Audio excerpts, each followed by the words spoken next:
You're listening to the Unstoppable Teen Podcast, episode number 22. Welcome to Unstoppable Teen, the podcast for teenagers, parents, and teachers. My name is Kevin Mincher. Every week, we will bring you an inspirational person or message to help you experience more success and happiness. Thanks for hanging out with us. Let's get this party started.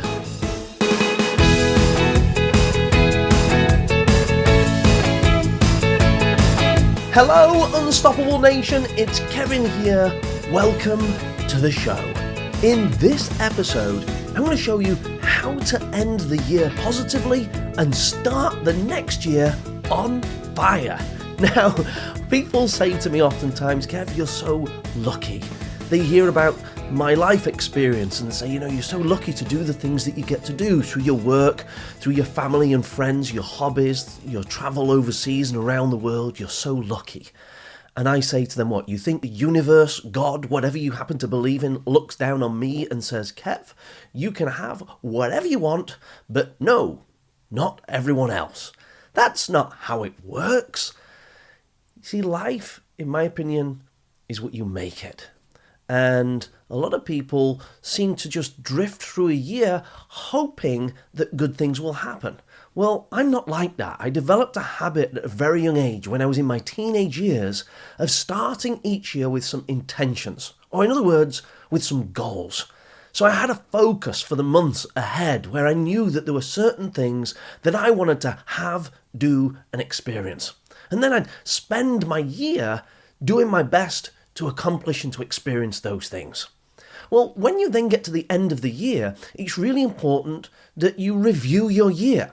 You see, a lot of people get caught up in the festive season, and not everybody has a great time. A lot of people do, they love partying and hanging out with friends and family. They celebrate, they get these new gifts. And for a lot of people, the festive season from Christmas through to New Year can be great times for a lot of people. But for other people, it's a time of sadness. Maybe because they feel lonely. Maybe because they feel they've been left out or overlooked in some way. Maybe they didn't have the parties to attend. Maybe they didn't get invited. Maybe they went there and they experienced some upset, some heartache, a breakup of a relationship or something like that. And if you're not careful, you can allow the short-term festive season to cloud your view of what happened over the entire year. And I've developed a process that I'm going to share with you in this episode that helps me avoid the emotions of the short term, to look back and take stock on the whole 12 months and to prepare for the next year to make it the best year ever. So without further ado, let's get into this episode where I'll show you exactly how I do it.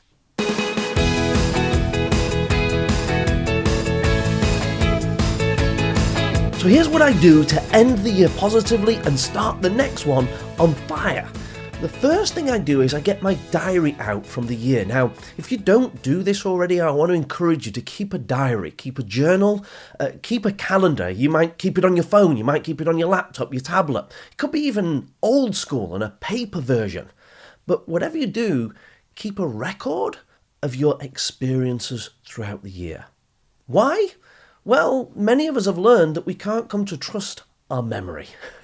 I learned during my football days that a lot of people aren't very good at reflecting on their performance. Oftentimes you'd play a game of football, you'd come off the field, and at the end of the game, some people would say, I've had an absolute nightmare. Well, the truth is, yes, they did some things that were bad, but in that 90-minute game, they also did some things that were very good. But they overlook the detail, they forget the good bits, and they only focus on the bad bits. Equally, some people would come off of a football game and they'd look back and they'd say, I was brilliant today. And the truth is, yes, they did some things that were brilliant, but they also did some things that were absolutely awful and nearly cost the team the game.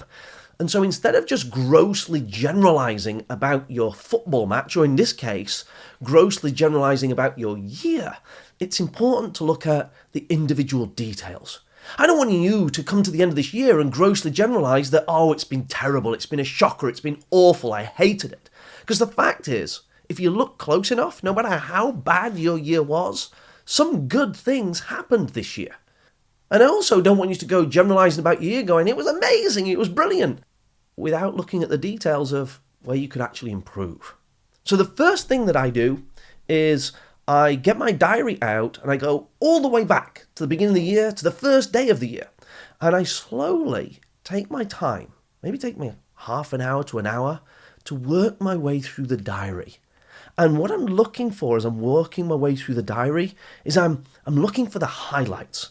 The question I've got in my mind is, what were the brilliant things that happened this year? And I go step by step, day by day, week by week, month by month, all the way through the year. And I write down the favourite bits. Now, this is really important because what you're looking to do here is have a list of all the brilliant things that happened this year.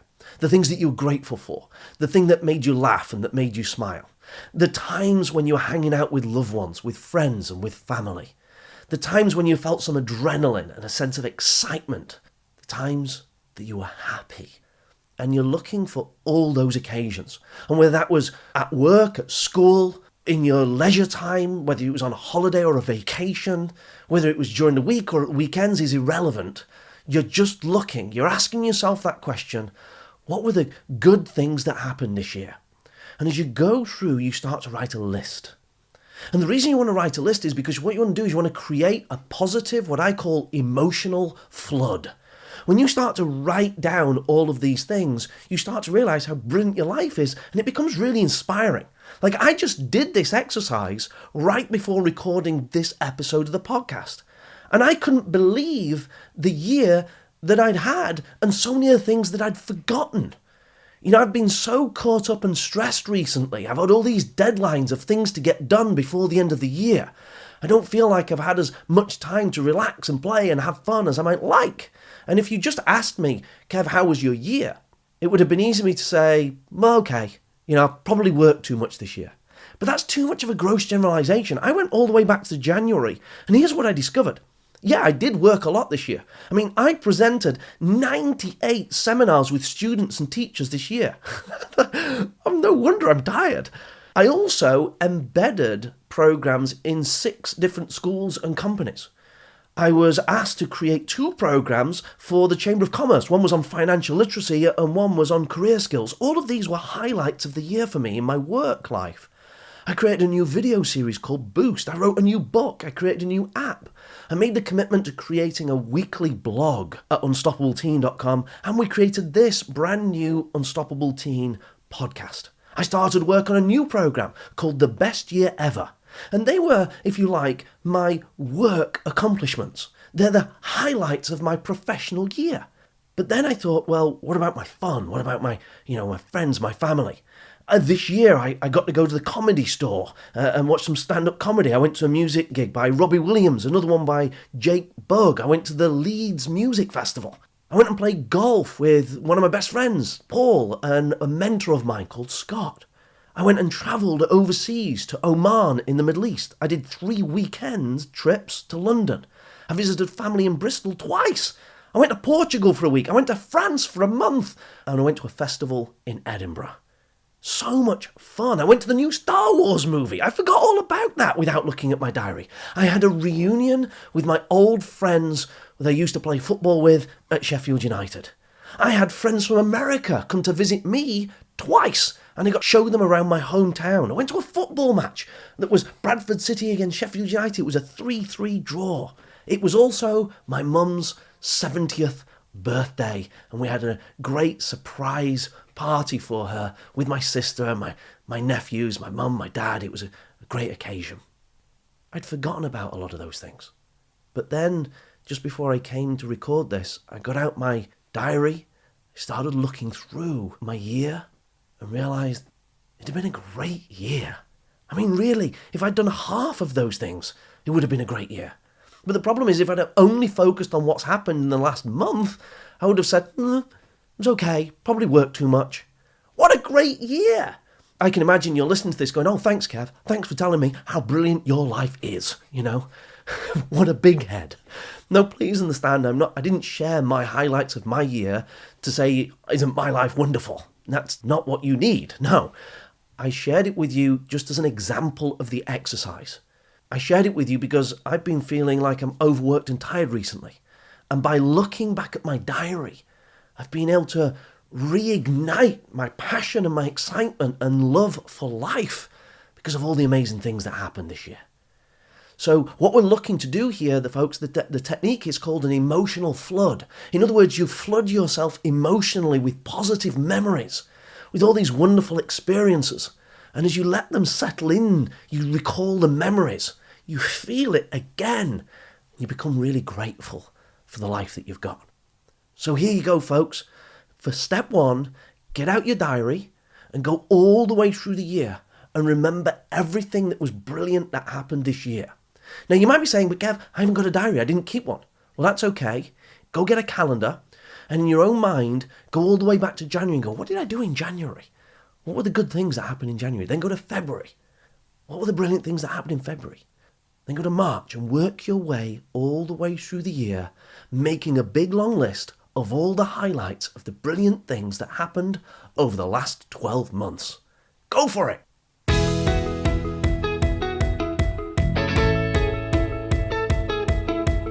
Did you do it? Did you create a list of all the brilliant things that you did this year? If you didn't, then I hope you do it at the end of this recording or at some point today. Now, please do not fall into the trap of comparing your life with somebody else's. Don't be sat there going through your list and comparing it, for instance, to my list and going, oh, he had a better year than I had. Or even looking at it and going, oh, I had an even better year than he had. It's not about comparing yourself to somebody else. It's about you comparing yourself to yourself and making sure that you make your life better and better every year that goes by. Your mission next year will be to make your life better than it was this year. And then the year after that, you'll make it better again. And the year after that, you'll make it better again. Do you get the idea? So please don't be looking at your mates in school, your teachers, me, or anyone else for that matter, and compare your life to other people's. That's a recipe for disaster. What you should be doing is, once you've written down a list of all the things that made you smile this year, all the things that made you laugh out loud, all the things you were proud of, all the things you achieved, everything that you're grateful for, everything that made you excited, that made you happy, then what you want to do is you want to reflect and go, what were my goals for this year? What did I actually say I wanted to achieve?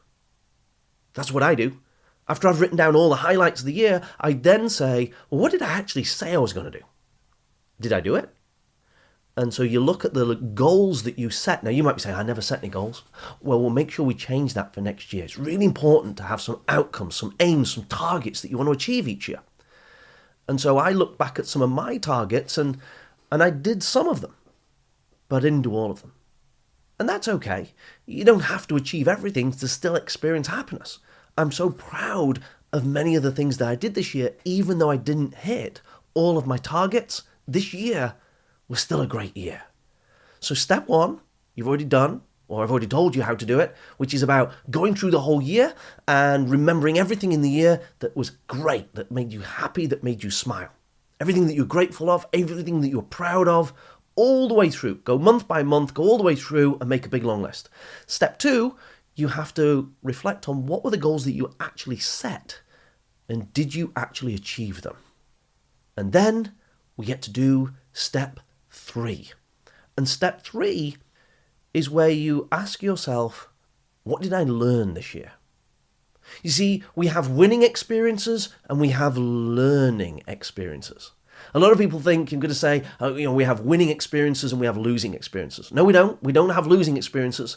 Like I said, I set some goals this year that I didn't achieve. That doesn't mean I'm a loser. That doesn't mean I lost. That doesn't mean I failed.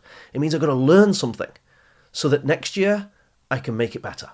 So you ask yourself the question, what did I learn this year? You don't say, what were the bad things that happened? What were the mistakes that I made? Why did I fail? These are terrible questions that will only beat yourself up and make yourself feel bad. So don't ask yourself those questions. You've got to ask yourself, what did I learn this year? What are the major lessons that I got from my life this year that I can use next year to make things better? One of my goals this year was to work out 5 times a week. And I was going to go to 2 yoga classes, I was going to go to a Pilates class, and I was going to go swimming twice. All right, I was going to exercise 5 days a week, and then I was going to have 2 days off. Did I do it? No. I did it some of the time, but I didn't do it all of the time. And it would be easy for me to beat myself up and say, oh, you failed at your goal, Kevin. You're such a bad man, right? But that's just going to make me depressed. No, I go, okay, what did I learn this year? What did I learn so that I can improve next year? And one of the lessons might be that I actually set an impossible goal. You know, when I have a life as busy as mine, when I travel so much in the UK and when I travel overseas, that maybe I had an unrealistic expectation. I mean, could I really have exercised 5 days a week? Yeah. But then I wouldn't have been able to do some of the other things that I did. So I was quite happy to make the sacrifice of not exercising 5 times a week. So the thing I learned was that sometimes you set goals that are inappropriate. And so next year I'm going to change the goal so that I'm going to exercise at least 3 times a week. If I make it 5 times a week, then that's great. But I'm not going to beat myself up and feel bad if I still exercise at least 3 times. The reason I'm going to set the goal for 3 times is because the research suggests that we need to exercise at least 3 times a week in order to maintain a physical, healthy, vibrant, energetic body and fight away illness and disease. So my new goal for next year is going to be exercise at least 3 times a week. By all means, strive for 5 times a week, but don't beat yourself up if you don't make it. That's one of my lessons this year. I also thought, well, what else did I learn this year? I'll tell you one of the things that I learned this year. Things often take longer to achieve than you think they're going to achieve. The lesson here for me was that masterpieces take time. You know, I was hoping to write my book in 3 weeks. It took me more like 3 months. Masterpieces take time. I thought I was going to build my new app in 1 week. It took me about 6 months. So you see, masterpieces take time. And because my book took me longer to write than I thought it was going to take me, and because the app took me longer to build than I thought it was going to take me, that meant that I had to sacrifice some of the other goals that I had this year. Other programs that I wanted to write, videos I wanted to create, fun experience I wanted to go on that I had to let go so I could prioritize and produce a book that was high quality and an app that I was proud of. That's the other lesson that I learned this year. That it's better to take your time to achieve a few things that are high quality than it is to rush and do a lot of things that are really low quality. Do you want to know one of the other lessons I learned this year when I asked myself this question? I was looking back at my year, and particularly towards the end of the year, so October, November and December, and I realised I'd been working so hard, but not really making enough time for friends, family and fun. And my mum's voice came into my head. She said, you know what, Kevin, all work and no play makes Jack a dull boy and Jill a dull girl. All work and no play, that's no fun. I'm not here just to work all the time. And so I've learned a lesson in this final quarter of the year that means that next year I'm going to set goals to have more quality time with friends and family on a more regular basis. And you see, if I'd have never taken the time to reflect on the lessons that I learned this year, then the problem, you know what the mistake is that I'm at risk of making? I'm at risk of going into next year making the same mistakes all over again.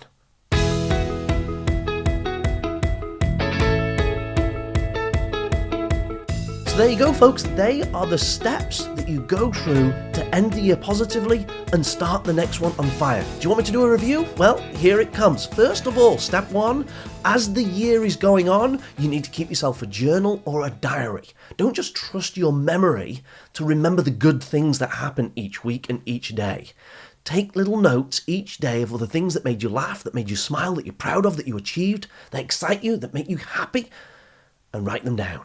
So that then in step 2, when you get to the last week of the year, you can go through your diary and remember all of the things. You write that list down of all the positive experiences. So that in step 3, you can do an emotional flood by recalling those memories, by reliving them just for a few moments. You can re-experience those emotions and it makes you feel great. It makes you excited about what could happen next year. Then, in step 4, you remember which goals you set for the year and you ask yourself which ones did you achieve and which one did you not reach yet. Then in step 5, you ask yourself, what lessons did I learn? What did I learn that I could use to help my year be even better next year? Then, what we haven't discussed about are the final 2 steps. So here they come. You now need to go and express your gratitude for the wonderful things that you happened in your life this year. Find a way to give thanks. And whether you want to give thanks to the universe, to God, whatever you believe in, whether you want to give thanks to your teachers, your family, your friends, your neighbours, whoever it may be, whatever it may be, give thanks for the wonderful things that happened this year. And then you need to start and set some goals for next year. Now, I'm not going to go into detail about how to do that in this episode, because that's what I'm going to do in the next episode. I'm going to give you a whole episode on how to set goals and how to start your year on fire, and so you can make next year your best year ever. So between now and that episode, there are a couple of simple things for you to do. First of all, complete the exercises that are in this episode. It really does help you bring the year to a very positive end. Next thing, if you could, please go and share this episode with your friends and family. You know, particularly if you found somebody recently that's a little bit down in the dumps, give them this exercise. It tends to help people reflect on, actually, I've had a bit of a better year than I thought I had. I've been so focused on the short-term problems that I forgot about all the other good stuff that had happened in the previous 12 months. But also, please subscribe. Subscribe to the show. You can do that in a few different ways. You know, our show is available on SoundCloud, it's available on iTunes, it's available on Stitcher, but possibly the easiest way to make sure you never miss an episode is go to unstoppableteen.com/subscribe. And we'll make sure that every week when a new episode comes out, we'll send it straight to you via email. If you want to make next year your best year ever, there's a couple of simple things you need to do. First of all, I would recommend that you go and get yourself a copy of my new book, which is called The Ultimate Youth Lifestyle. You can buy The Ultimate Youth Lifestyle from Amazon. It's available all over the world. Or indeed, you can go to our website and go unstoppableteen.com/ultimate book. Okay, /ultimate book, and you'll be able to find out more about the book there. It shows 7 steps that any young person can use to create their ultimate youth lifestyle. So if you want to make next year your best year ever, strongly recommend you go and read that book, get those 7 steps so that you can make next year your best year ever. The other thing that you can do is start to think about, what would I do next year if it was going to be my best year ever? What would I do with my health? What would I do with my friends and family? What would I learn? What would I do in school? What would I contribute in my community? What would I do next year if it was going to be the best year ever? And if you start thinking about those things now, then come back when the next episode is available. I'm going to show you how to turn your dreams into your reality. You can get the show notes to today's session by going to unstoppableteen.com/22. It is episode 22, so go to unstoppableteen.com/22. We'll make sure that all the links to all the things I've mentioned here are on that page. And until next week, when we're going to show you how to make next year your best year ever, please go and have a wonderful, wonderful celebration over the new year. I wish you all the best for 2017, and I'm looking forward to helping you become truly unstoppable. See you soon. Until then, bye for now.